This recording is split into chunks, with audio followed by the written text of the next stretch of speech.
The August heat clung to my skin like a second layer as I pushed through the service entrance of Celestino's, my worn sneakers silent against the polished marble floors. 6 months I'd been working here, and I still felt like an imposter every time I walked into the dining room. The scent hit me first, always the same combination of expensive wine, fresh herbs, and old money. I'd learned to breathe through my mouth during my shifts, trying not to think about how a single meal here cost more than my monthly rent. Luciana. Marco's voice cut through the kitchen chaos, sharp with his usual disapproval. You're 10 minutes late. Again. I swallowed the excuse about the subway delay, about the elderly woman who'd collapsed on the platform and how I'd waited with her until the paramedics arrived. Marco wouldn't care. He never cared about the reasons, only the results. I'm sorry. It won't happen again. It better not. His eyes, cold and calculating, swept over my appearance. Fix your hair. You look like you've been running through the streets. This is Celestino's, not some diner in Queens. I nodded and ducked into the staff bathroom, staring at my reflection in the mirror. Dark circles shadowed my hazel eyes, testament to another sleepless night in my 4th-floor walk-up, where the neighbors' fights bled through paper-thin walls. My honey-blonde hair had indeed come loose from its required bun, wisps sticking to my damp forehead. 26 years old, I thought, securing the pins with practiced efficiency. This wasn't supposed to be my life. 5 years ago, I'd arrived in New York with a portfolio of photographs and dreams too big for my small-town Ohio upbringing. I'd been accepted to Parsons, had a partial scholarship, believed with the certainty of youth that talent and determination were enough. Then my mother got sick. Stage 4 lung cancer, the doctor said, despite never smoking a day in her life. I'd withdrawn from Parsons before classes even started, spent my college fund on treatments that only bought her 6 more months. And when she finally passed, my father had looked at me like I was a stranger, remarried within a year, and moved to Florida without asking if I wanted to come. So here I was. Student loans from a degree I never got, dreams packed away with my camera equipment I could no longer afford film for, serving champagne to people who'd never known what it meant to choose between rent and food. Luciana! Marco's voice again. Table 12. VIP reservation. Lorenzo Valenti and his associates. Do not mess this up. The name meant nothing to me then. I grabbed a tray, balanced 6 crystal champagne flutes, and made my way through the dining room. Celestino's at night was transformed. Candlelight flickered across white tablecloths, reflecting off silverware that probably cost more than my car. The other diners were the usual mix of Manhattan elite, businessmen celebrating deals, couples marking anniversaries with bottles of wine older than I was, families whose jewelry could fund a small country. But table 12 commanded attention in a way the others didn't. 4 men in suits that screamed custom tailoring sat in the private alcove, partially hidden by decorative screens that offered the illusion of privacy while maintaining the prestige of being seen. They spoke in low voices, Italian words flowing like music beneath the ambient jazz playing from hidden speakers. And then there was him. Lorenzo Valenti sat at the head of the table with the easy confidence of someone who'd never questioned his right to take up space. Dark hair swept back from a face that could have been carved by a Renaissance sculptor. All strong lines and sharp angles softened only by lips that looked like they rarely smiled. His suit was charcoal gray, the kind of fabric that moved like water, and a watch on his wrist that I recognized from a magazine spread about the world's most expensive timepieces. But it was his eyes that stopped me mid-step. Dark, almost black in the candlelight, they lifted to meet mine as I approached, and I felt the impact of that gaze like a physical touch. "Your champagne, gentlemen," I managed, keeping my voice steady despite the sudden acceleration of my heartbeat. I began pouring, starting with the man to Lorenzo's right. My hands were steady, practiced from months of repetition. But I was hyper-aware of Lorenzo's presence, of the way his fingers drummed a slow rhythm on the white tablecloth. of how his attention seemed to track my every movement. "You're new," he said, his voice a low rumble with an Italian accent that softened certain consonants. It wasn't a question. 6 months, sir." I kept my eyes on the champagne, watching the bubbles rise in perfect columns. "And before Celestino's?" The question surprised me enough that I glanced up, meeting his gaze again. "Sir?" "You move like someone trained for something else, not serving, something that requires precision and observation." His head tilted slightly. "Photography, perhaps? Or art?" My hands trembled just for a second, but enough that I nearly overfilled his glass. How could he possibly know that? "I don't know what you mean, sir." "Don't you?" A slight smile curved his lips, transforming his face from intimidating to breathtaking. "The way you positioned yourself when you approached. Checking sight lines, natural lighting, angles of approach. The way your eyes cataloged everything in the room before you even looked at us. And your hands." He gestured to where I held the bottle. "You're not gripping it like someone who carries trays for a living. You're holding it like you'd hold a camera. Gentle, but firm. Protective." I set the bottle down with more force than necessary, rattled by how completely this stranger had seen through me. "Will there be anything else, gentlemen?" "Your name," Lorenzo said. Not a request. A command delivered softly. "Luciana, sir." "Luciana." He tested my name like he was tasting wine. "Italian?"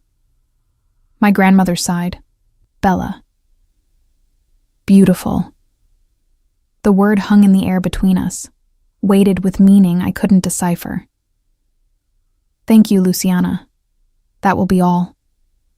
I retreated, my pulse hammering in my throat, feeling his eyes on me the entire walk back to the kitchen.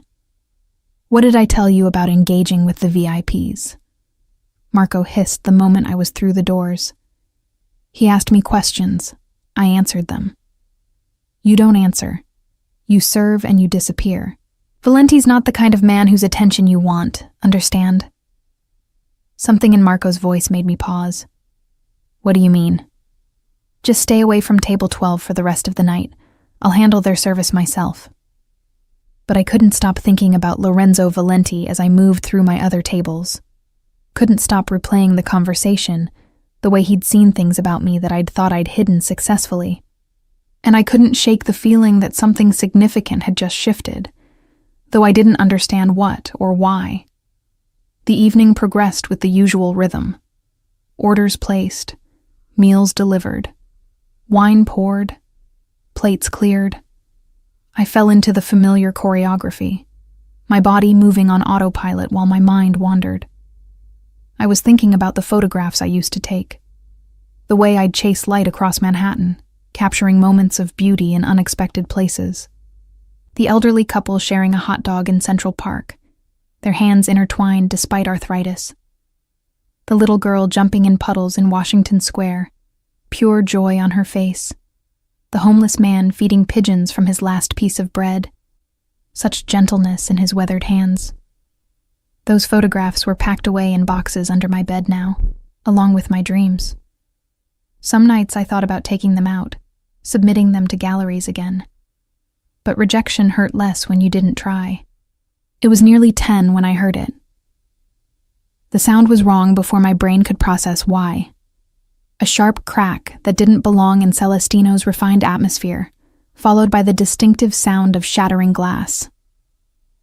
Time slowed in that impossible way it does during moments of crisis.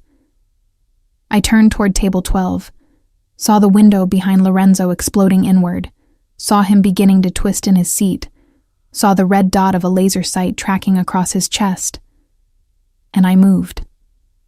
Not thinking, not calculating the cost. Just pure instinct driving me forward as the second shot rang out. I hit Lorenzo with my full weight, driving him sideways out of his chair. We crashed to the floor, my body covering his, my hands instinctively going to his head to protect it from the impact. The third shot found me instead. The pain was immediate and overwhelming. Not sharp like I'd imagined a bullet would feel, but massive. A wall of agony that radiated from my left shoulder through my entire body in waves. I heard screaming and realized distantly that it was coming from me. "Luciana!" Marco's voice high with panic. "Call an ambulance, now!" But I barely heard him. My vision was tunneling, darkness creeping in from the edges. I was aware of Lorenzo beneath me, his arms coming up to catch me as I began to collapse, his voice saying something urgent in Italian. His hand pressed against my shoulder, warm and firm, trying to stem the bleeding, and his face, those dark eyes now wide with something that looked like shock and fury, and something else I couldn't name. "Why?" I heard him ask, his accent thicker with emotion. "Why would you do this?" I wanted to answer. Wanted to explain that I'd seen the laser sight and moved without thinking. That saving him had been instinct, not calculation. But the darkness was pulling me under, and the pain was too much, and all I could do was whisper, "I saw you." Then nothing. Consciousness returned in fragments, the beeping of machines, the antiseptic smell of hospital, voices speaking in low, urgent tones. Massive blood loss, but the bullet went clean through. No major vessels damaged. Extremely lucky. Lucky. The word floated through my consciousness, absurd and surreal. I'd been shot, and that made me lucky. I tried to open my eyes, but my eyelids felt weighted down. When I finally managed it, harsh fluorescent lights made me wince. "She's awake." A nurse appeared in my field of vision, checking something on the IV pole beside my bed. "Welcome back, Luciana. You're in Presbyterian Hospital. You've been in surgery. The bullet went through your shoulder but missed all the major arteries. The doctors say you'll make a full recovery." Full recovery. The words should have brought relief, but all I could think about was the medical bills piling up, the shifts I'd miss at Celestino's, the rent that was already late. "There's someone who's been waiting to see you," the nurse continued. "He's been here since you arrived. Wouldn't leave even when we told him only family was allowed during surgery. Very insistent." She smiled slightly. "Very generous, too. He's paid for everything. The surgery, the hospital stay, all of it. Private room, best doctors. Says his name is Lorenzo Valenti." My heart rate spiked, betrayed by the monitor's increasingly rapid beeping. "You don't have to see him if you don't want to," the nurse added quickly. "I can tell him you're not ready for visitors." But even as she said it, I knew I would see him. This man whose life I'd saved. This stranger who'd seen through me with a single glance. "It's okay," I managed, my voice rough. "He can come in." The nurse nodded and left. A moment later, the door opened. Lorenzo Valenti looked different from how I remembered him at the restaurant. His perfect suit was gone, replaced by a white dress shirt, with the sleeves rolled up to his elbows and dark trousers. His hair was disheveled, as though he'd been running his hands through it repeatedly. Dark stubble shadowed his jaw, and there were smudges of exhaustion under his eyes. But it was his expression as he approached my bed that made my breath catch. Raw emotion flickered across his face before he controlled it. Something between guilt and wonder, and a possessiveness that should have frightened me but didn't. "Luciana," he said, my name on his lips like a prayer. He pulled a chair close to my bed and sat, leaning forward with his elbows on his knees. "How are you feeling?" "Like I got shot," I said, then wondered if joking was appropriate. The nurse said I'll recover, that I was lucky. Lucky. The word came out bitter. "You took a bullet meant for me." "That's not luck, Piccola. That's sacrifice. That's bravery beyond anything I've ever witnessed." "I'm not brave. I just reacted. Without thinking of the cost, without calculating the benefit. You saw a stranger in danger and threw yourself in front of death." His dark eyes held mine with unsettling intensity. "Do you understand how rare that is? How extraordinary?" I didn't know what to say. Nothing about what I'd done felt extraordinary. I'd seen the laser sight, seen him about to die, and moved. Simple as that. The hospital bills, I started, suddenly remembering. My insurance barely covered routine checkups. Taken care of, Lorenzo interrupted. Everything. The surgery, the private room, the specialists, the medications, the follow-up care. All of it. I can't let you do that. I can't afford to pay you back, but I'll find a way. You saved my life, Luciana. His voice was firm but gentle, and he reached out slowly, giving me time to pull away, before taking my hand in his. His fingers were warm, calloused in unexpected places. You put yourself between me and death. That creates a debt I can never truly repay. And I won't insult what you did by letting you worry about money while you heal. But I don't even know you, I whispered. Then let me remedy that. He settled back in the chair, but didn't release my hand. My name is Lorenzo Dante Valenti. I'm 34 years old. I was born in Naples, but came to America when I was 10. My father built an empire here, and when he died 8 years ago, I inherited it. I have businesses throughout the city, some legitimate, some less so. I'm not a good man by most standards, Luciana, but I'm an honest one, at least with you. The admission should have frightened me, should have made me pull my hand away and demand he leave. But there was something in his eyes, a vulnerability beneath the power that kept me silent. I don't have friends, he continued. I have associates, allies, employees, people who stay close because of what I can do for them or what I might do to them if they leave. My world is built on transactions and fear and carefully maintained control. He paused. And then you threw yourself in front of a bullet for me. Not because you knew who I was, not because you wanted something from me, just because you saw someone about to die and couldn't let it happen. Anyone would have done the same, I said, though I wasn't sure that was true. No. His thumb traced a gentle pattern across my knuckles. They wouldn't. Most people would have run, screamed, hidden, done anything except put themselves in harm's way for a stranger. His eyes held mine.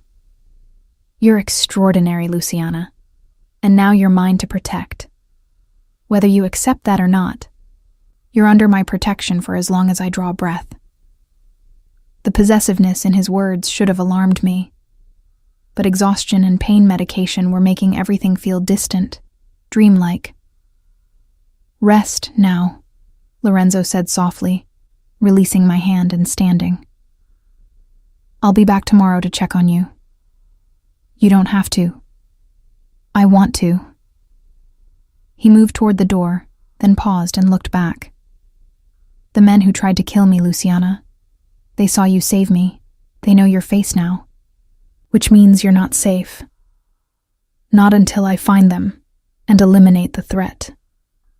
His voice went cold. But I promise you this. No one will touch you. You have my word, and my word is the most valuable thing I possess. He left before I could process what he'd said, leaving me alone with machines that beeped steadily and a truth I couldn't escape. I'd saved Lorenzo Valenti's life, and in doing so, I'd bound myself to him in ways I was only beginning to understand. Outside my window, the city lights glittered like scattered diamonds. Somewhere out there, people wanted Lorenzo dead.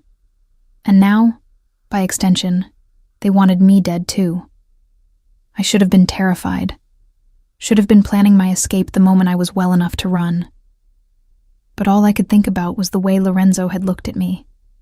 Like I was precious. Like I mattered. Like I was something worth protecting at any cost. And God help me. Part of me wanted that protection. Wanted to be seen the way he saw me. Wanted to matter to someone again after years of being invisible. The pain medication pulled me under into restless sleep, filled with dark eyes and the sound of shattering glass, and the weight of impossible choices. When I woke hours later, there was a photograph on my bedside table.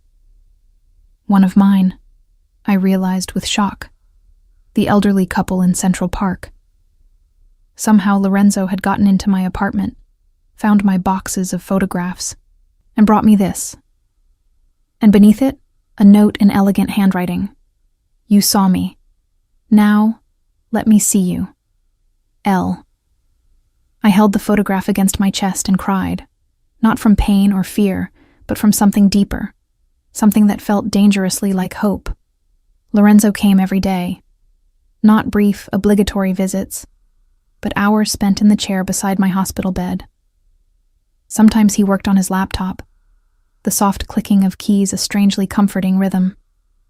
Other times he simply sat, reading newspapers in both English and Italian, occasionally sharing headlines with me in that accent that made even mundane news sound lyrical. The mayor is claiming credit for reduced crime rates, he said on the second day, a hint of dark amusement in his voice. When in reality, the only reason the numbers dropped is because certain families reached an understanding about territorial boundaries. Certain families? I repeated. You mean organized crime? He looked up from the paper, meeting my gaze steadily. I mean businesses that operate outside the legal framework but serve necessary functions within the city's ecosystem. The world isn't as black and white as you might think, Luciana. And which side are you on? Whichever side keeps people I care about safe. His eyes held mine. Including you now. I wanted to argue that I wasn't his to care about, that we were strangers bound only by one impulsive act. But the words died in my throat, because he was looking at me like I mattered, like I was someone worth protecting. And I hadn't felt that way in so long. On the third day, a different visitor arrived. I was alone for the first time since the shooting, Lorenzo having left to handle what he vaguely termed business matters. I was dozing, the pain medication making everything feel soft and distant, when a voice I didn't recognize pulled me awake. So you're the girl who took a bullet for Lorenzo Valenti. My eyes snapped open to find a woman standing at the foot of my bed. She was perhaps 30, beautiful in the way that suggested professional maintenance, with dark hair pulled back in a severe bun and designer clothes that screamed money. But it was her eyes that made me uneasy, calculating and cold, assessing me like I was a problem to be solved. Who are you? I managed, reaching instinctively for the call button. Isabella Castellano. She said the name like it should mean something to me. When I showed no recognition, her lips curved in a smile that didn't reach her eyes. I see Lorenzo hasn't mentioned me. How interesting. I think you should leave. I will. But first, I wanted to see for myself what kind of woman throws herself in front of a bullet for a man she doesn't know. Isabella moved closer, her heels clicking against the linoleum. Tell me, Luciana. May I call you Luciana? Do you have any idea what you've stumbled into? I don't know what you're talking about. Don't you? She picked up the photograph Lorenzo had brought me, the one of the elderly couple in Central Park. He's already been to your apartment, already going through your things, learning your secrets. That's how Lorenzo operates. He sees something he wants, and he takes it, wraps it up in protection and obligation until you can't tell the difference between safety and captivity. My heart hammered against my ribs. He's just being kind. I saved his life. And now you belong to him. Isabella set the photograph down with deliberate care. That's how it works in our world. You perform a service, you incur a debt, and Lorenzo always collects. Your world, I said, finding my voice despite the fear. You're part of it too. The Castellano family. You're the ones who tried to kill him. Something flickered in her eyes. Surprise, perhaps, that I'd made the connection. Lorenzo and my family have complicated history, but that's not why I'm here. I'm here to give you a choice, Luciana. One you won't get from him. What choice? Walk away, before you're in too deep. Before you become another pretty thing he keeps in a gilded cage. She reached into her purse and withdrew a business card, placing it on my bedside table. When you're ready to disappear, and you will be, eventually, call that number. I'll make sure you vanish so completely that even Lorenzo Valenti won't find you. Why would you help me? Isabella's smile was sharp. Because taking something Lorenzo wants is almost as satisfying as destroying him directly. Think about it. She left before I could respond, her heels clicking a staccato rhythm down the hospital corridor. I stared at the business card, my mind racing. Was she right? Was Lorenzo's protection just another form of possession? And why would Isabella Castellano, someone from a family that wanted him dead, offer to help me escape? The answer, I realized with growing unease, was that she wanted to hurt him. And somehow, I'd become a weapon in whatever war existed between their families. I was still staring at the card when Lorenzo returned 20 minutes later. He took one look at my face and went very still. What happened? His voice was calm, but I'd learned to recognize the tension beneath. Someone was here. Isabella Castellano. The temperature in the room seemed to drop 10 degrees. Lorenzo's expression didn't change, but something dangerous flickered in his dark eyes. What did she say to you? That you collect debts, that I belong to you now whether I want to or not, that I should run before I'm in too deep. I met his gaze. Is she right? Lorenzo moved to the window, looking out at the city skyline. When he spoke, his voice was measured, careful. Isabella and I were engaged once, 5 years ago. An arrangement between our families meant to unite territories and end decades of conflict. The revelation hit me like a physical blow, though I had no right to feel betrayed. What happened? I discovered she was using the engagement to gather information about my operations, planning to use what she learned to destroy my family from the inside. He turned back to face me. The alliance fell apart. The war between our families resumed, and Isabella has spent the last 5 years trying to hurt me in any way she can. And now she's using me to do it. She's trying to. Lorenzo crossed back to my bedside, his gaze intense. Luciana, I need you to understand something.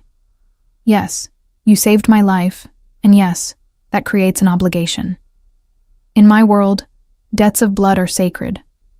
But this, he gestured between us, this isn't about debt anymore. Then what is it about? You saw me, he said simply. That night at the restaurant, before the shooting. You looked at me and saw who I was beneath the power and the reputation. And then you threw yourself in front of a bullet for that person. His voice dropped lower. No one has ever done that for me, Luciana. No one has ever chosen me without calculating what they'd gain. You're the first real thing in my life in longer than I can remember.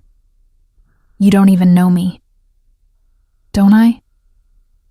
He sat in the chair beside my bed, close enough that I could see the exhaustion etched into the lines around his eyes.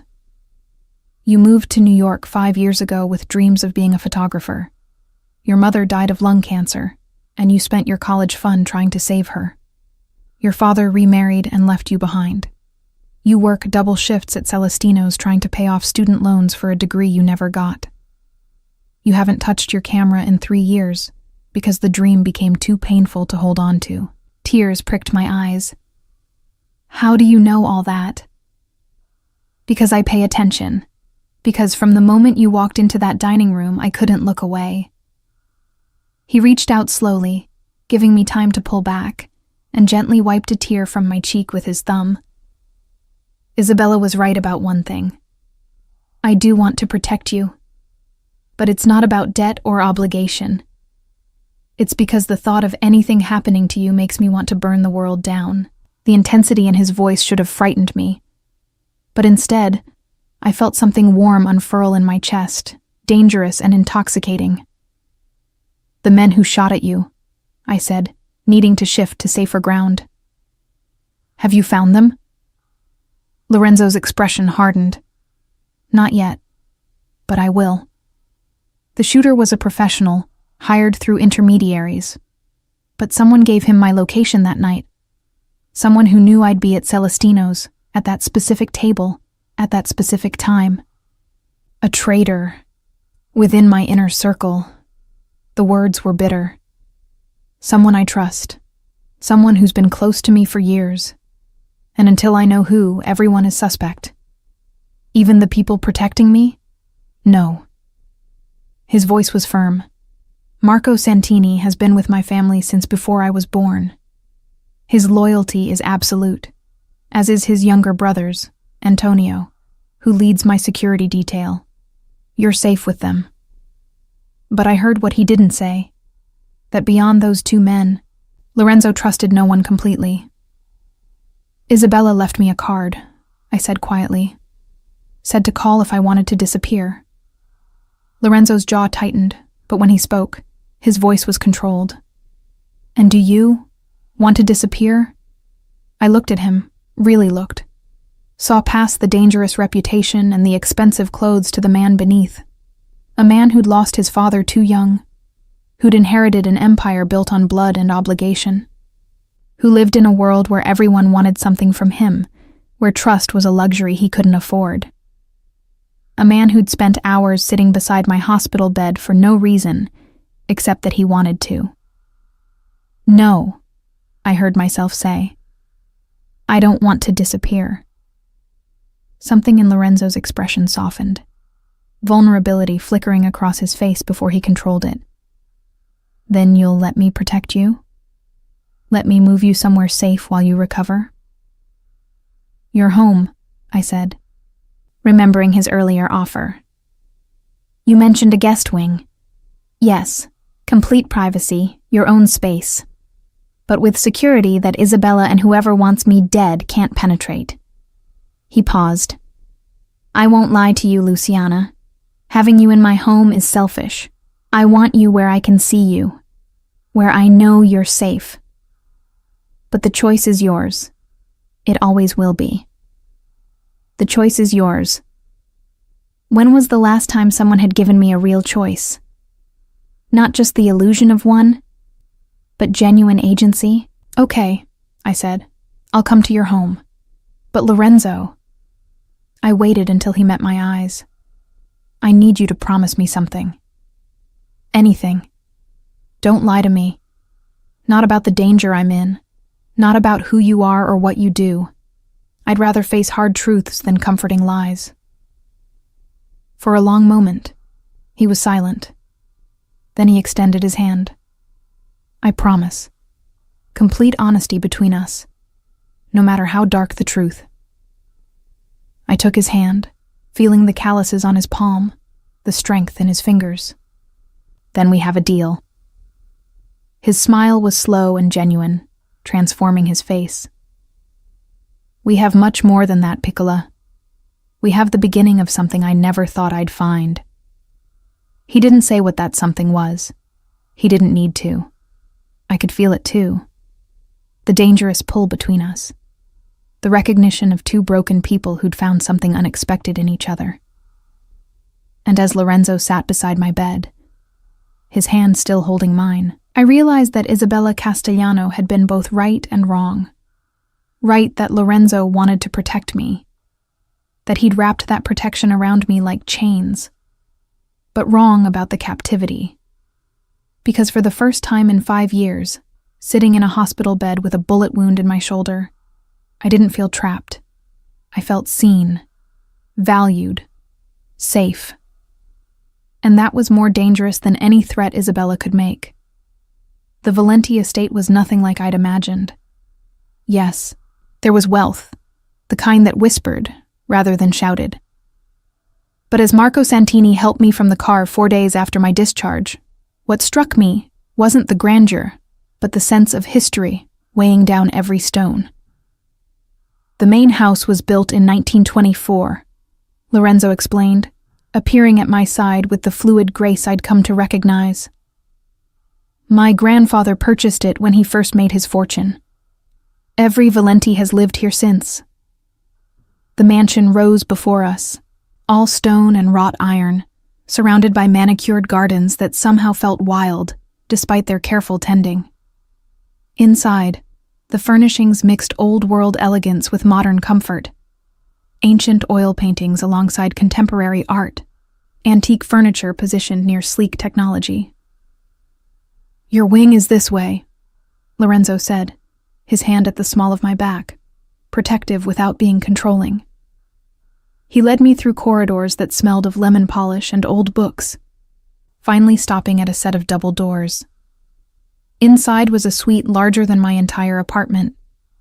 A bedroom with a 4-poster bed, a sitting room with floor-to-ceiling windows overlooking the gardens, and a bathroom with a tub deep enough to swim in. "There's a panic button beside the bed," Lorenzo explained, pointing to a discreet red button on the nightstand. "Press it and Marco or Antonio will be here in seconds. The windows are bulletproof, the doors reinforced. You're safe here. Luciana." Safe. The word felt foreign on my tongue. "Thank you," I managed, suddenly overwhelmed by the enormity of what I'd agreed to. "This is too much. It's exactly what you deserve." He moved to leave, then paused at the door. "Dinner is at 8 if you're feeling up to it. But there's no pressure. I'll have something sent up if you'd prefer to rest." After he left, I explored my new temporary home, touching expensive fabrics and staring at artwork that belonged in museums. On the bedside table, I found a stack of photography books: Ansel Adams, Dorothea Lange, Henri Cartier-Bresson, all first editions, and beside them, my camera. Not just any camera, but my Leica M6, the one I'd sold 2 years ago to make rent. Somehow Lorenzo had tracked it down, purchased it back, and left it here for me. I picked it up with trembling hands, feeling the familiar weight, the smooth metal against my palms. When I looked through the viewfinder, the world narrowed to perfect composition, and for the first time in years, I felt like myself again. Dinner that first night was an intimate affair in a smaller dining room that felt more like someone's home than a mansion. Lorenzo had changed into dark slacks and a white dress shirt with the sleeves rolled to his elbows, revealing forearms corded with lean muscle and a tattoo I'd never noticed before. Latin words wrapped around his left wrist. "Veritas vos liberabit," I read as he poured wine. "Water for me, given the pain medication. The truth will set you free."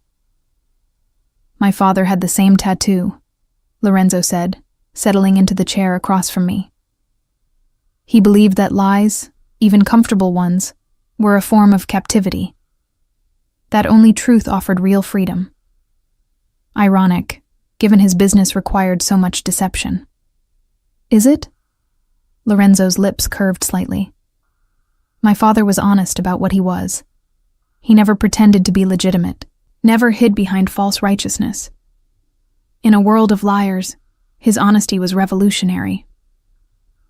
A woman appeared with the first course, a delicate pasta and cream sauce that smelled divine.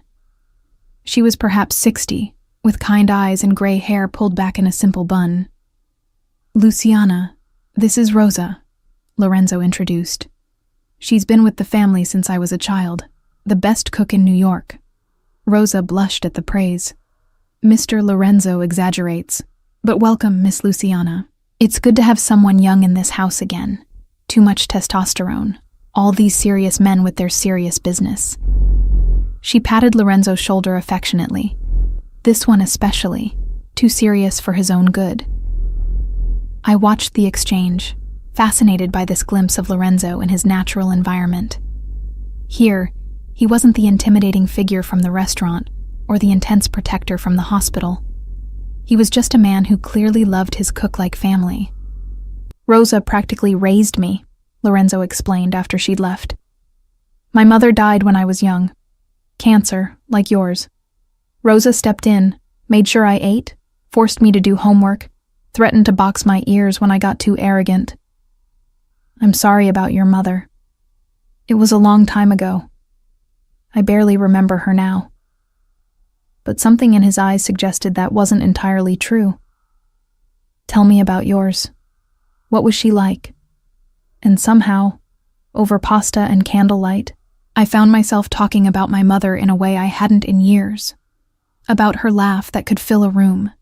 About how she'd encouraged my photography even when my father thought it impractical. About the last coherent conversation we'd had, when she'd made me promise not to give up on my dreams. "A promise you've broken," Lorenzo observed gently. "Dreams die when reality gets in the way. Or they evolve." He leaned back in his chair, wine glass balanced in long fingers. "I found something interesting when I was retrieving your camera. In one of your boxes, there was a series of photographs. Portraits of people in your neighborhood. The bodega owner. The woman who sells flowers on the corner. The teenager who plays saxophone in the subway." My breath caught. Those photographs were my most personal work, taken during the darkest period after my mother's death. They were extraordinary, Luciana. Raw and real, and full of such humanity. His dark eyes held mine. "That's not a dead dream. That's a living talent waiting to be used again. I can't afford—" "What if money wasn't an obstacle?" He cut me off gently. "What if you had unlimited resources, all the time you needed, and complete freedom? What would you photograph?" The question hung in the air between us. What would I photograph? "Truth," I heard myself say. Not the posed, pretty version. The real truth of people's lives. Their struggles and small victories. The moments that matter but no one sees because they're too busy looking at what's shiny and perfect. Lorenzo smiled, slow and genuine. "Then do it. Stay here as long as you need to recover. Use that time to photograph whatever calls to you. I'll cover all your expenses, all your needs. Consider it payment for saving my life." "That's too much. It's not nearly enough." He leaned forward, intensity returning to his gaze. "Luciana, you gave me my life back. Let me give you your dreams back. Fair trade." Before I could respond, Antonio appeared in the doorway, his expression grim. "Boss, we have a situation." Lorenzo's entire demeanor shifted, the relaxed dinner companion disappearing behind the mask of the man who controlled an empire. "What kind of situation?" "Perimeter breach. Eastern gate. The cameras caught someone trying to bypass the security system." Antonio's eyes flicked to me, then back to Lorenzo. Professionals. They knew where to cut. Lorenzo stood, his movements controlled but radiating coiled danger. "Wake the full security detail. I want every inch of this property checked. And get Luciana to the safe room." "I'm not going to any safe room," I protested, rising despite the ache in my shoulder. "What's happening?" "Someone is trying to get to you." Lorenzo's voice was calm, but his eyes were steel. "Isabella's people, most likely, or whoever wants me dead and sees you as leverage." The casual mention of people wanting to kidnap or kill me should have sent me into panic. Instead, I felt a strange calm settle over me. "Then let me help. I see things, remember? Details others miss. Maybe I can—" "No." Lorenzo's voice was final. "Antonio, take her to the safe room. Marco and I will handle the perimeter." "Lorenzo." He crossed to me in 2 strides, his hands framing my face with surprising gentleness, despite the urgency of the moment. "Please, Luciana. I can't focus on finding these people if I'm worried about protecting you. Let Antonio take you somewhere I know you're safe." The vulnerability in his eyes undid my protest. "Okay, but you come back. You promise me you come back. Always." He pressed a kiss to my forehead, brief but intense. "I will always come back to you." Then he was gone, moving with Antonio toward the eastern wing, and I was left with Marco, who'd appeared silently, his hand resting on the weapon at his hip. "This way, Miss Luciana." The safe room was hidden behind a bookshelf in Lorenzo's study, accessed by pressing a sequence of books in the right order. Inside was a space roughly 12 by 12 feet, lined with monitors showing every angle of the estate, communication equipment, weapons, and supplies that could sustain someone for days. Mr. Lorenzo designed this himself after his father's death, Marco explained, his accent thicker with tension. He learned early that safety is an illusion unless you prepare for every possibility. I stared at the monitors, watching dark figures move through the gardens. Lorenzo appeared on one screen, a weapon I hadn't known he carried now visible in his hand, moving with the fluid efficiency of someone well-trained in violence. How many times has he had to use this room? I asked. Marco's expression was grim. More than any man should have to. This life, Miss Luciana, it comes with a price. People want what the Valentis have built. Power, territory, respect. They'll do anything to take it, including killing anyone who gets in their way. Including that, yes. We watched in tense silence as Lorenzo and his men swept the grounds. I counted 8 security personnel, all moving with military precision, all armed, all clearly willing to kill or die for the man who employed them. What had I gotten myself into? But even as the thought formed, I knew the answer. I'd gotten myself into Lorenzo Valenti's life. And sitting in his safe room, watching him hunt threats in his garden, I realized something terrifying. I didn't want to leave. Not because I was scared of whoever wanted me dead. Not because I needed his protection or his money or his gifts. But because when Lorenzo Valenti looked at me, I felt seen in a way I'd never experienced before. He didn't want me for what I could give him, or who I could be. He wanted me for exactly who I was. Broken dreams, student debt, and all. And that was worth risking everything for. The monitors showed Lorenzo and Antonio converging on the eastern wall where a rope still dangled. They were speaking urgently, Lorenzo's face hard with fury. Then his phone rang. Even through the monitors, I could see his expression change as he answered.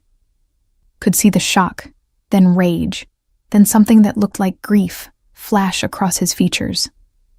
He spoke briefly, then ended the call and turned to Antonio, saying something that made his security chief's face go pale. Marco's radio crackled. Bring her to the study. Now. We found something. The walk back through the mansion felt endless.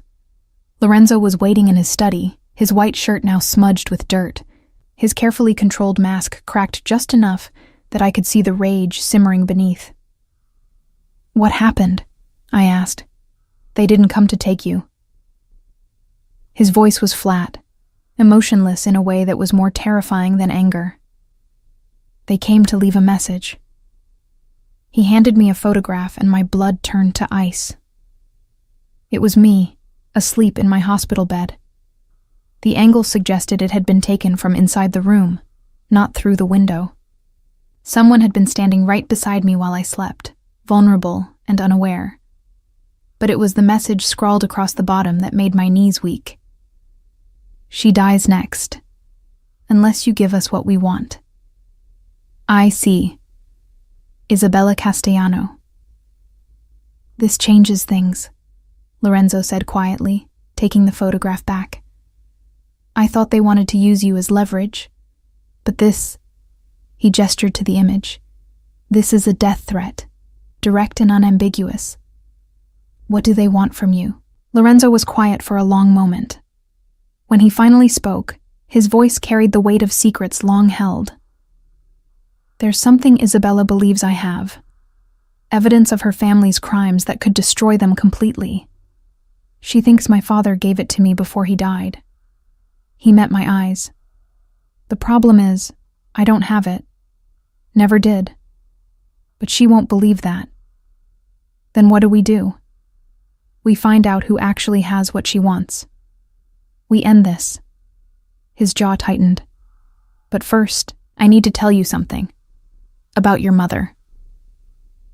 The sudden shift made my head spin. What about my mother? What hospital was she treated at? For the cancer? Mount Sinai. Why? Lorenzo pulled up something on his computer, turned the screen toward me. It was a billing record, my mother's billing record, and at the bottom, under additional insurance provider, was a name that made my heart stop. Valenti Medical Foundation. My father ran a charity, Lorenzo explained, paid medical bills for families who couldn't afford treatment. He believed, his voice cracked slightly, he believed that no one should watch someone they love die because they couldn't pay for care. Your mother was one of the people he helped. I stared at the screen, my mind reeling. That's impossible.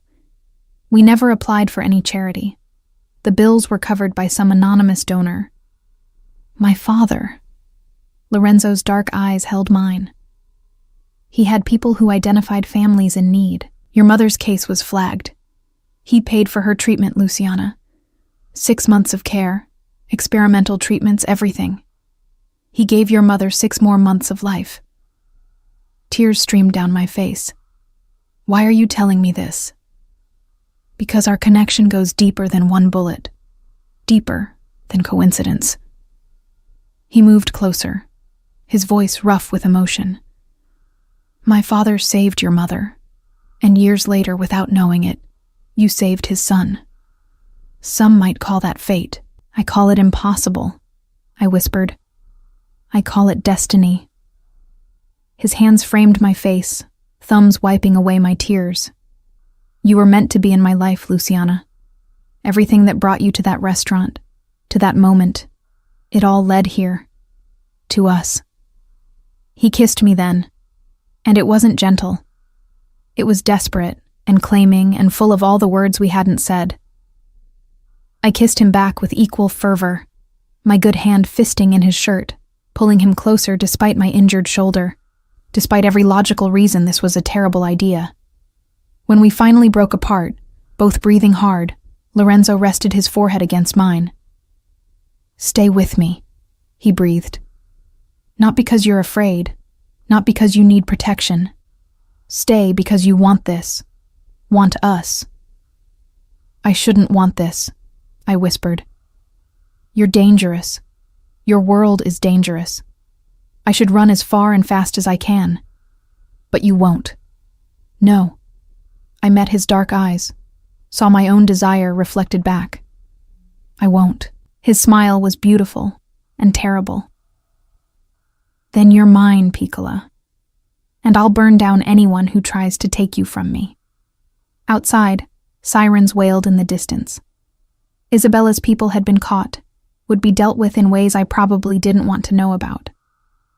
But inside Lorenzo's study, wrapped in his arms, I felt safer than I'd ever felt in my life. Even knowing that safety was an illusion. Even knowing that loving Lorenzo Valenti meant walking into fire, I chose to stay anyway. 3 weeks passed in Lorenzo's estate, and I fell into a rhythm I hadn't expected to find comforting. Mornings I spent photographing the gardens, capturing the way light filtered through ancient oak trees, how dew clung to rose petals like diamonds. The staff became my subjects, Rosa kneading bread with flour-dusted hands, Marco standing sentinel at the gates, Antonio laughing at some private joke with the younger guards. Afternoons belonged to healing. My shoulder ached less each day, the scar tissue forming in angry pink lines that Lorenzo traced with gentle fingers during the evenings we spent together. Because the evenings, those belonged to us. We talked for hours in his study, sharing stories from childhoods that had shaped us in different ways. He told me about his father's iron discipline, the lessons in strategy disguised as chess games, the moment at 16 when he'd realized the family business wasn't import-export, but something far darker.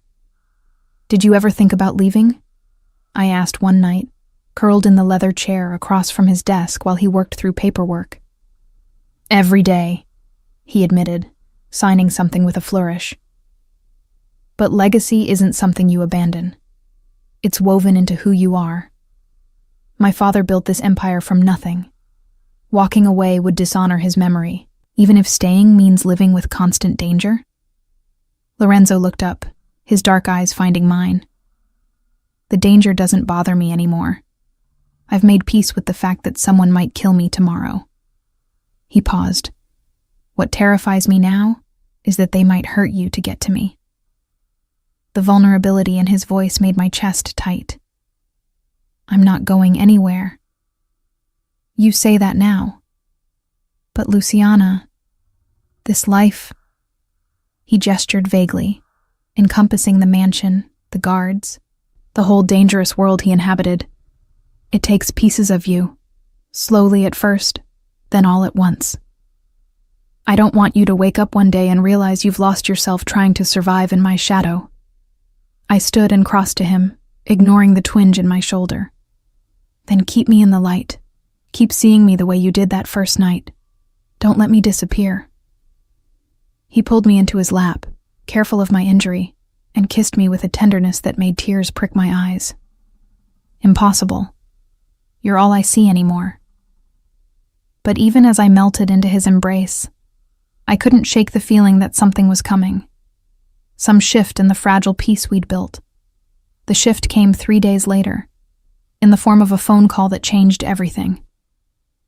I was in the garden, photographing a butterfly that had landed on Rosa's roses when Lorenzo appeared. One look at his face told me something was catastrophically wrong. "What happened?" "My cousin Matteo." His voice was flat, controlled in a way that meant he was barely holding himself together. "He was found an hour ago, shot 3 times in his own home." The camera nearly slipped from my hands. "Is he alive?" "Barely." Lorenzo's jaw tightened. "He managed to call for help before he lost consciousness. The doctors say if he survives the next 48 hours, he might make it." "Who did this?" "The same people who want me dead. The same people who threatened you." His dark eyes met mine. "But Matteo wasn't just shot, Luciana. He was tortured first. Someone wanted information from him." Ice flooded my veins. "What kind of information?"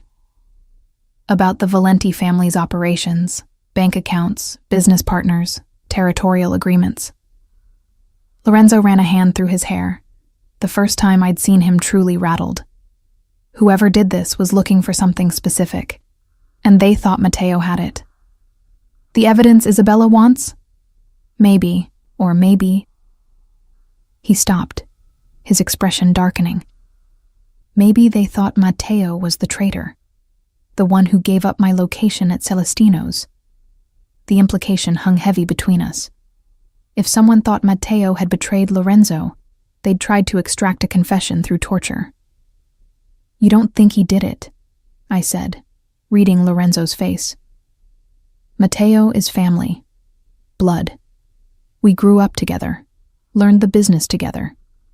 He's been my right hand for 8 years." But doubt crept into Lorenzo's voice. "But someone gave up my location that night. Someone close enough to know my schedule, my security protocols. If not Matteo, then who?" Before I could answer, Antonio burst into the garden, his face pale. "Boss, you need to see this. Now." We followed him to Lorenzo's study where Marco had already pulled up security footage on the large monitor. The timestamp showed the previous night, the camera angle capturing the eastern gate. "Watch," Marco said, pressing play.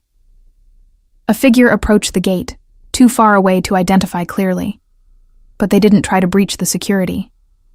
Instead, they placed something on the ground, then disappeared into the shadows. "We found it this morning during the routine sweep," Antonio explained. "A package addressed to you, boss."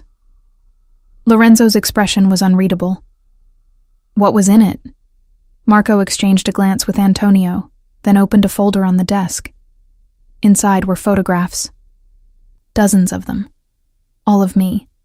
Me sleeping in my hospital bed. Me walking through the estate gardens. Me having coffee with Rosa in the kitchen. Me in Lorenzo's study, curled in the chair with a book. Someone had been watching me. Constantly. For weeks. "There was a note," Marco said quietly, handing Lorenzo a piece of paper. I watched the blood drain from Lorenzo's face as he read it. When he spoke, his voice was deadly calm. "Everyone out. except Luciana. Marco and Antonio left immediately, closing the door behind them. Lorenzo stood with his back to me, staring out the window, the note clenched in his fist. "What does it say?" I asked, though part of me didn't want to know. He turned, and the raw pain in his eyes made my breath catch. "It says Isabella knows about your mother. About my father paying her medical bills. About the connection between our families." His voice cracked. "And it says she's going to use you the same way my father used your mother, as a pawn in a game you never consented to play. I don't understand. My father's charity wasn't charity, Luciana." Lorenzo's words were bitter. It was leverage. He helped families in need, yes. But he also kept records. Used those connections when he needed favors, information, cooperation. Your mother's medical bills? Those came with strings attached.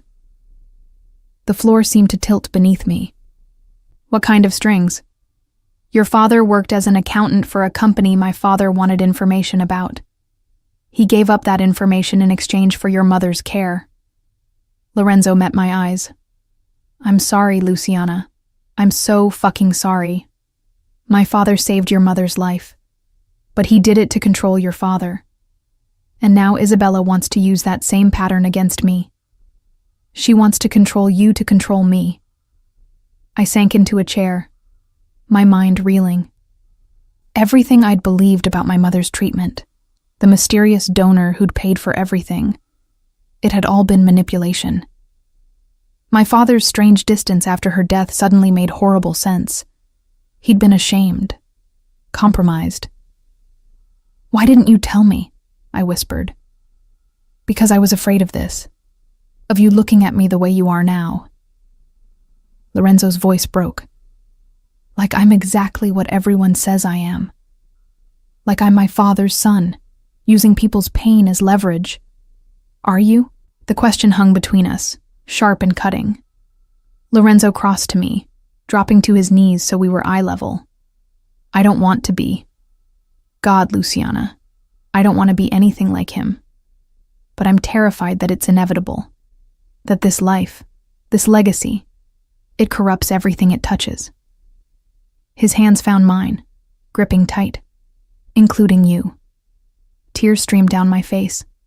"So what do we do? We end this, tonight." His jaw set with determination. "Isabella wants a meeting. She says she'll trade the evidence she claims I have for you, a straight exchange. But you don't have what she wants. I know, which means this is a trap." Lorenzo stood, pulling me up with him. "But I'm going anyway, because the only way to protect you is to eliminate the threat completely. And if that means walking into Isabella's trap, then that's what I'll do." "No." I grabbed his arm. "You can't. She'll kill you. Maybe, but at least you'll be safe. I don't want to be safe if you're dead." The words burst out of me, raw and desperate. "Lorenzo, please. There has to be another way." He pulled me against his chest, careful of my healing shoulder, and held me like I was the only thing keeping him anchored to earth. "There is no other way, Piccola. This is the life I chose. These are the consequences." We stood like that for a long moment, holding each other while the weight of impossible choices pressed down on us. Then the door burst open. Marco stumbled in, blood streaming from a cut on his forehead, his weapon drawn. "Boss, we have a breach. Multiple hostiles. They're already inside the house." Lorenzo's entire demeanor shifted, the vulnerable man disappearing behind the cold strategist. "How many?" "At least 10. Professional team. They bypassed our security like it wasn't there." Marco's expression was grim. "Someone gave them the codes, boss. Someone inside." The traitor. After weeks of searching, they'd finally made their move, and they'd chosen the worst possible moment. Lorenzo looked at me, and I saw the decision crystallize in his eyes. "Marco, get Luciana to the safe room. Don't open it for anyone except me or Antonio. No one else. Understand?" Lorenzo. Now, Marco. As Marco grabbed my arm, pulling me toward the door, Lorenzo caught my hand one last time. If I don't make it back, don't. I pressed my fingers to his lips. Don't say it. Just come back to me. He kissed me then, fierce and desperate, pouring everything we hadn't said into that single moment. Then Marco was pulling me away, and Lorenzo was arming himself with weapons I'd never seen him carry, and the sound of gunfire echoed through the mansion I'd started to think of as home. And I realized with crystalline clarity that I'd fallen completely, irrevocably in love with Lorenzo Valenti, just in time to lose him. The safe room's monitors showed chaos unfolding throughout the estate. Men in tactical gear moved through corridors I'd walked peacefully just hours ago. They moved with military precision, weapons raised, faces covered. On screen 3, I watched one of Lorenzo's guards go down, blood blooming across his chest before the camera angle shifted. How many of our people are still standing? I asked Marco, who was cycling through camera feeds with grim efficiency. 5, maybe 6. They had the element of surprise. His jaw tightened. And they knew exactly where our security was positioned. Every blind spot, every weakness in our coverage. The traitor has to be someone with complete access to our security protocols. Marco pulled up a schematic of the estate. There are only 4 people with that level of clearance. Me, Antonio, Rosa, and... He stopped, his face going pale. And who? I pressed. Lorenzo's cousin, Matteo. The name hit like a physical blow. Matteo, who was supposedly lying in a hospital bed fighting for his life. Matteo, who Lorenzo trusted absolutely. The shooting, I said, pieces clicking together. What if it wasn't an attack? What if Matteo staged his own torture to deflect suspicion? Marco's expression darkened. That sick bastard. He's been feeding Isabella information for months, probably years, and when Lorenzo started getting close to identifying the mole, Matteo created the perfect alibi. On the monitors, I watched Lorenzo and Antonio take cover behind an overturned table, returning fire at 3 advancing hostiles. Lorenzo moved with lethal efficiency, every shot precise, every movement calculated. This was a side of him I'd never seen. Not the thoughtful man who brought me photography books, but the dangerous heir to a criminal empire. And he was outnumbered. We have to help him, I said. My orders are to keep you safe. The boss would have my head if... Marco. I turned to face him. If Lorenzo dies out there, keeping me alive won't matter. Isabella will still want me dead. The only way any of us survive this is if we end it. Tonight. He studied my face for a long moment, then nodded. Rosa keeps a gun in the kitchen. She's former Italian Special Forces, believe it or not. If we can reach her, we'll have a better chance. Then let's move. Marco opened a hidden panel in the safe room wall, revealing a narrow passage. Service corridors. They run through the whole estate. The old owners used them for staff to move without being seen. Lorenzo kept them for emergencies. We moved through darkness, Marco's flashlight our only guide. The sounds of fighting echoed through the walls. Gunfire, shouting, the crash of breaking furniture. My shoulder throbbed with each step, but adrenaline kept me moving. We emerged in the kitchen to find Rosa calmly loading a shotgun, her gray hair still in its neat bun, her expression utterly serene. "Took you long enough," she said in Italian-accented English. "I've already taken out 2 of them. They think because I'm old, I'm harmless."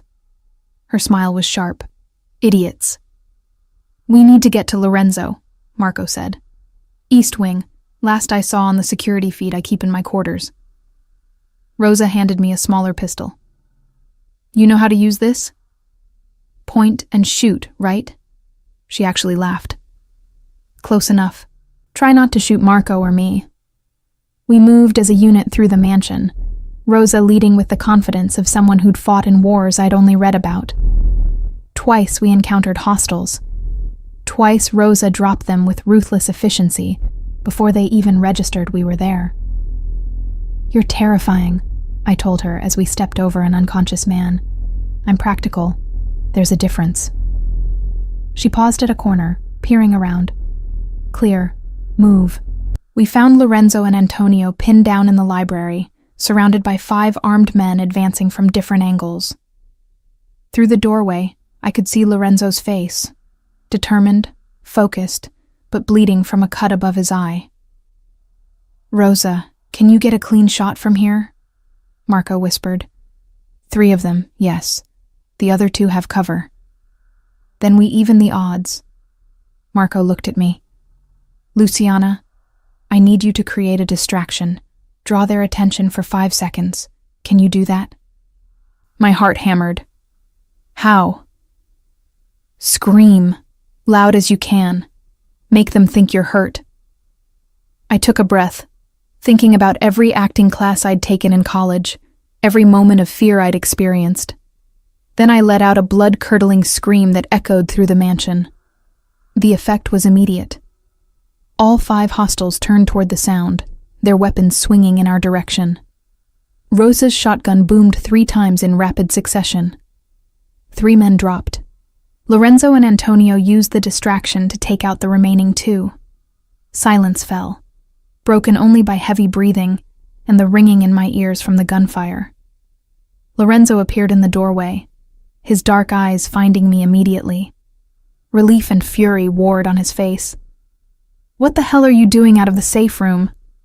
"Saving your life, apparently." I stepped over an unconscious hostile. "You're welcome." He crossed to me in 3 strides, his hands framing my face, checking for injuries. "You could have been killed. So could you. We're even." Something shifted in his expression, anger giving way to something softer, more vulnerable. He kissed me hard, desperate, tasting of blood and gunpowder and relief. "Don't ever scare me like that again," he breathed against my lips. "Then don't make me watch you die on a security monitor." Antonio cleared his throat. "Boss, we need to move.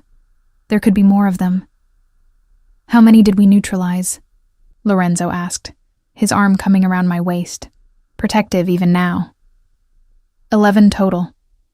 But Isabella wouldn't send everyone. She's too smart for that. Marco's expression was grim. "She'll have a backup plan." As if summoned by her name, Lorenzo's phone rang. He answered, putting it on speaker. "Lorenzo." Isabella's voice, smooth and cold. "I see you survived my little gift. I'm impressed. What do you want, Isabella?" "The same thing I've always wanted. What your father stole from my family. The evidence that could destroy us." She paused. "But I'm willing to negotiate now, because I have something you want too." Lorenzo's arm tightened around me. "I'm listening. Come to the old warehouse on Pier 47, alone. Bring what I want, and I'll tell you which of your trusted inner circle has been working for me all these years." Her laugh was cruel. "Oh wait, you already know, don't you?" Poor Matteo. Such a good actor. Did you really believe someone tortured him? He did that to himself, Lorenzo. Cut his own flesh, shot himself twice in non-vital areas, all to maintain his cover. Rage flickered across Lorenzo's face. "If you've heard him, he's here with me, alive and well and ready to watch you die. Come alone, Lorenzo, or I start sending pieces of your dear cousin back to you." The line went dead. Lorenzo stood very still, his face carved from stone. When he spoke, his voice was eerily calm. "She's bluffing. Matteo betrayed me. Why would she threaten him?" "Because she knows you," I said quietly. "She knows you'd sacrifice yourself even for someone who betrayed you, because that's who you are." He looked at me, and I saw the truth in his eyes. He was going to walk into that warehouse knowing it was a trap, knowing Isabella would kill him, because it was the only way to end this.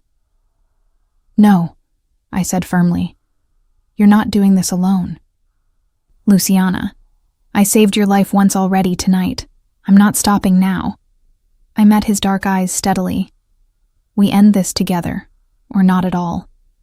For a long moment he studied my face. Then he turned to Antonio. "Get the men. Everyone's still standing. We're going to Pier 47. "Boss," she said, "come alone." "And I'm going to, with an army hidden in the shadows."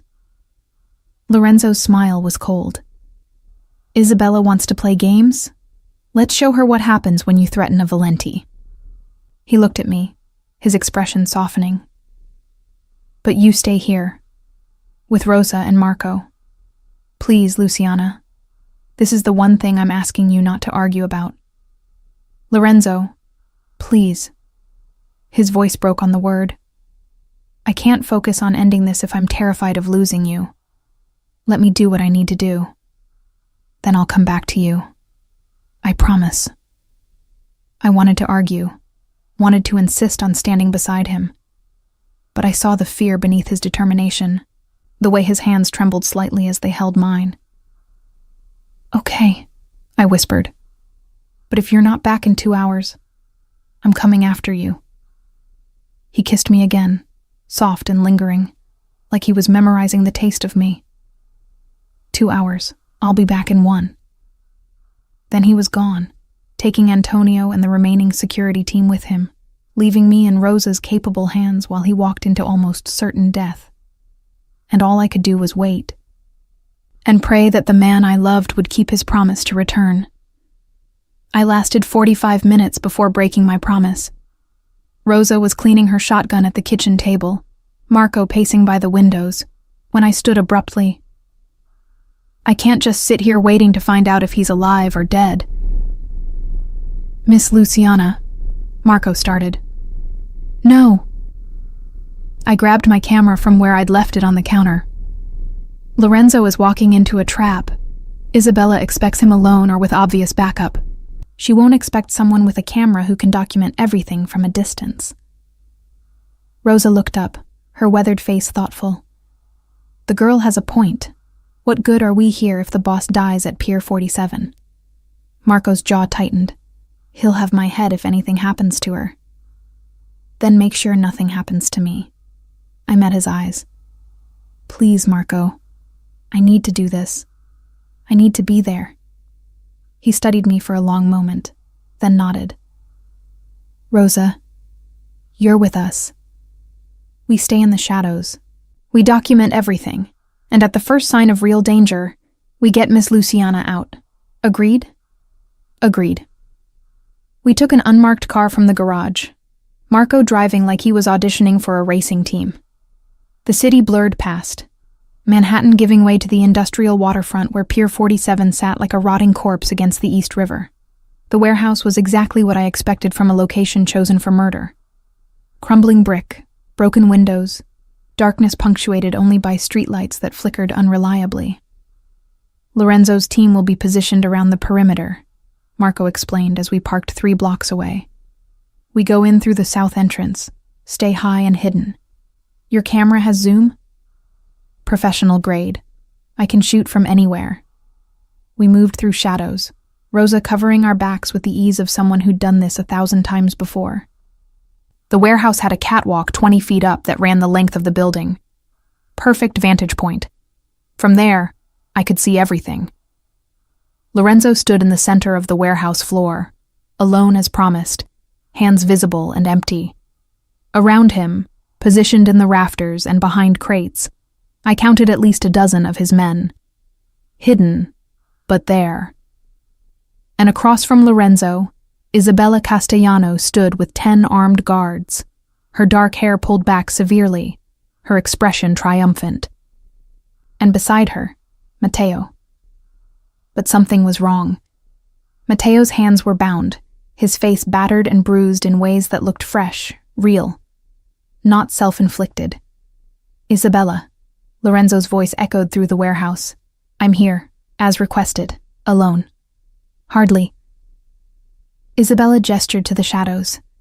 Your men are competent, Lorenzo, but not invisible. I count 13 of them.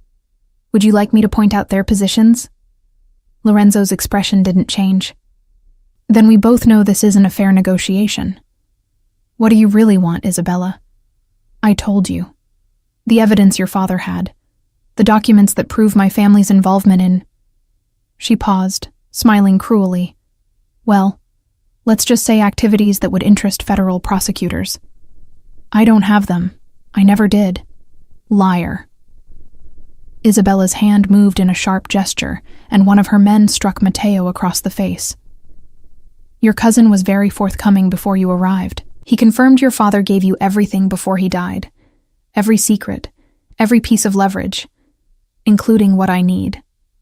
I watched through my camera lens, photographing everything, when Matteo raised his head.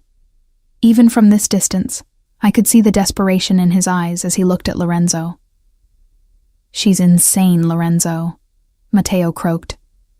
I never betrayed you. She took me from the hospital, tried to force me to give up information I don't have. But I told her nothing. I swear on my life, cousin.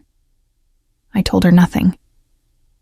The raw honesty in his voice made something click in my mind. I zoomed in on Isabella's face, catching the micro-expression of fury that flickered across her features when Matteo spoke. She was lying about Matteo being the traitor. But why? If Matteo didn't betray me, Lorenzo said slowly, then who gave you my location at Celestino's? Who's been feeding you information? Does it matter? Isabella's smile was sharp. Give me what I want, Lorenzo, and maybe I'll tell you before I kill you both. You're going to kill us anyway. True, but I can make it quick. Or I can make it last days. She nodded to her men. Your choice. I was so focused on photographing Isabella that I almost missed it. A subtle shift in the shadows to her left. One of her guards adjusting his position, his face briefly visible in the dim light. Antonio, Lorenzo's head of security. The man who'd been with him for 8 years, who knew every security protocol, every safe house, every vulnerability. The real traitor. My hands shook as I zoomed in, capturing his face, the way his weapon was pointed not at Lorenzo, but at the other guards, positioned perfectly to take them all out. I had to warn Lorenzo, but my phone was on silent in my pocket, and I was too far away to shout without giving away our position and getting us all killed. Then I remembered. Lorenzo had given me something the week before. A pendant on a thin chain, beautiful and delicate. It has a panic button, he'd explained, hidden in the clasp. Press it and every phone my security team carries will vibrate 3 times, our signal for immediate danger. I'd thought it was paranoid. Now I grabbed it from beneath my shirt and pressed. Below, I saw Lorenzo's hand move subtly to his pocket as his phone vibrated. His eyes scanned the warehouse, looking for the threat, and found Antonio. The moment their eyes met, Antonio knew he'd been compromised. His weapon swung toward Lorenzo. Everything happened at once. Lorenzo dove left as Antonio fired. Matteo, hands still bound, threw himself at Isabella, knocking her off balance. Lorenzo's hidden men opened fire on Isabella's guards, and Rosa, standing beside me on the catwalk, took aim at Antonio with her shotgun. For the Valenti family, she said calmly, and fired. Antonio went down. The firefight lasted less than 2 minutes. Isabella's men were professionals, but they'd been positioned to kill Lorenzo, not to defend against an assault from multiple directions. One by one, they fell. Isabella herself tried to run, but Lorenzo was faster. He caught her at the warehouse entrance, his hand fisting in her hair, his gun pressed to her temple. Why? His voice was ragged. Antonio was loyal for 8 years. What did you offer him? Nothing. Isabella's laugh was bitter. I didn't offer him anything, Lorenzo. He came to me, 3 years ago. Said he was tired of living in your shadow, tired of watching you inherit everything while he got nothing. He wanted to destroy you from the inside. 3 years, Lorenzo breathed. He's been planning this for 3 years? Longer, probably. But he approached me 3 years ago with proof he could deliver you. And he's been feeding me information ever since. Isabella's eyes gleamed with malice even in defeat. He told me about Celestinos. Told me about the girl who saved you. Told me she'd become your weakness. Lorenzo's hand tightened in her hair. Where are the documents? The evidence you claim to want? There are no documents, you fool. Isabella's smile was vicious. Your father never had anything on my family. I made it up. A lie to draw you out, to make you desperate enough to take risks. Antonio suggested it. Said if I threatened something precious to you, you'd expose yourself. Luciana, Lorenzo whispered. Your photographer girlfriend. Yes. Isabella's gaze found me on the catwalk. Antonio said you'd burn the world for her, that she was the first thing you'd ever loved more than the family business. And he was right. Lorenzo released her abruptly, his weapon never wavering. Marco, take her. Let the authorities deal with her. You're not going to kill me? Isabella sounded almost disappointed. No. Lorenzo's voice was cold. I'm going to let you live with the knowledge that you failed, that you threw away everything, your family's reputation, your freedom, your life, chasing a lie. That seems like worse punishment than a bullet. As Marco led Isabella away in handcuffs, Lorenzo moved to where Matteo sat against a crate, looking exhausted and battered, but alive. I'm sorry, cousin, Matteo said quietly. I should have seen Antonio's betrayal sooner.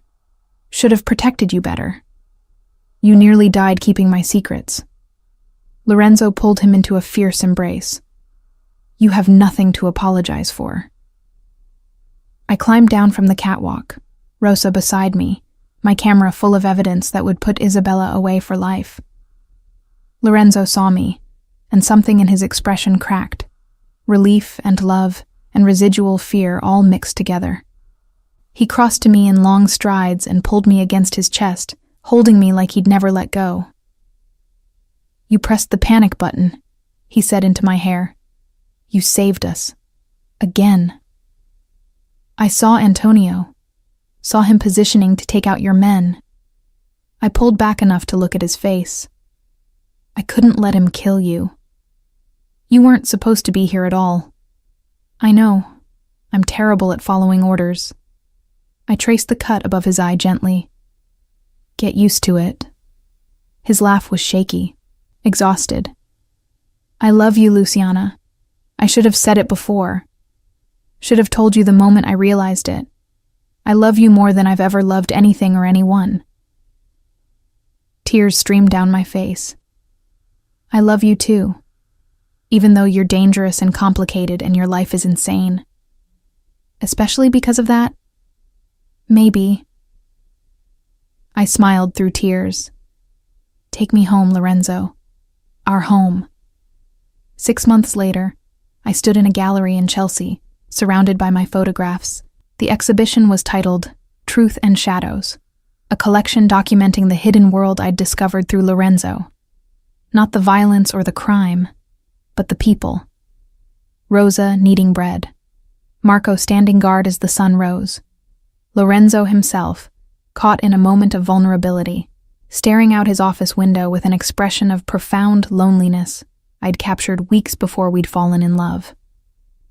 And in the center, the photograph that had started everything, the elderly couple in Central Park, their hands intertwined despite arthritis and age and everything life had thrown at them. It's beautiful, Lorenzo said, appearing at my side in the dark suit he wore for formal occasions. You've captured something true, something real. I learned from the best. I touched the scar on my shoulder, visible above the neckline of my dress. Your father's tattoo. The truth will set you free. I finally understand what it means. Tell me. It means being honest about who we are, what we've done, what we need. I turned to face him. I needed to save you that night at Celestino's. Not because I knew you, but because I knew myself. I couldn't watch someone die without trying to help. That's my truth. And mine, Lorenzo said quietly, is that I needed you to save me. Not just from the bullet. From a life where everything was transaction and nothing was real. You gave me something worth protecting beyond the family business. Worth living for beyond obligation. He pulled a small velvet box from his pocket, and my breath caught. Luciana Reyes. He opened the box to reveal a ring. Simple, elegant, with a single diamond that caught the light. Will you marry me? Will you spend your life documenting truth while I spend mine making sure you're safe to do it? Will you be my wife, my partner, my home? I looked at this dangerous, beautiful man who'd seen me when I was invisible, who'd given me back my dreams, who'd shown me that love wasn't about safety or certainty, but about choosing someone and being chosen in return. Yes, I whispered. Yes to all of it. He slid the ring onto my finger and kissed me as applause erupted around us. Our friends, our found family, celebrating a love story that had started with a bullet and led to this moment. A story of truth in shadows, of being seen and choosing to stay, of two broken people who'd found each other in the worst possible moment and discovered that sometimes the worst moments lead to the best endings. Lorenzo Valenti had claimed me that night at Celestino's, whether he'd meant to or not, and I'd claimed him right back.